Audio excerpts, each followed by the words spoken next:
నల్లమల అనే అడవిని సింగ అనే సింహం పాలిస్తుండేది. దానికి నక్క, కాకి అనుచరులుగా ఉండేవి.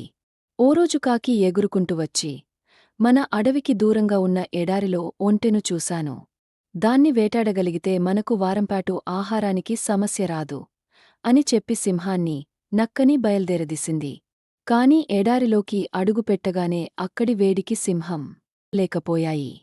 దాంతో కాకి ఒంటె దగ్గరకెళ్ళి, మిత్రమా, నువ్వు మా రాజు సింహాన్ని, మంత్రి నక్కని అడవిలో దించగలవా అని అడిగింది. ఒప్పుకున్న ఒంటె సింహాన్ని, నక్కని మోసుకుంటూ వాళ్ల స్థావరానికి తెచ్చింది. దాని మంచితనం సింహానికి బాగా నచ్చి, మిత్రమా, నువ్వు కూడా మాతోపాటు ఇక్కడే ఉండు అంది ఒంటెతో.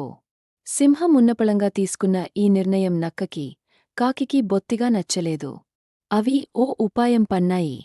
మహారాజా, కాళ్ళు కాలడం వల్ల మీరు ఇప్పట్లో వేటాడలేరు. మీరు ఆకలితో ఉండటం మేం చూడలేం. కాబట్టి మమ్మల్ని తినండి అన్నాయి.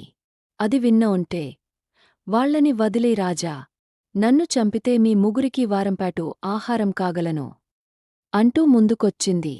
నక్క, కాకి ఆ మాట కోసమే ఇలా నాటకమాడాయని సింహానికి అర్థమైపోయింది. దాంతో, సరే, ఒక్కొక్కరు వరసగా రండి. ముందు చిన్న జీవితో మొదలు పెడతాను. కాకి, నువ్వురా ముందు అంది. ఆ మాటకి కాకి తుర్రుమంటే, నక్కేమో పరుగు లంఘించుకుంది.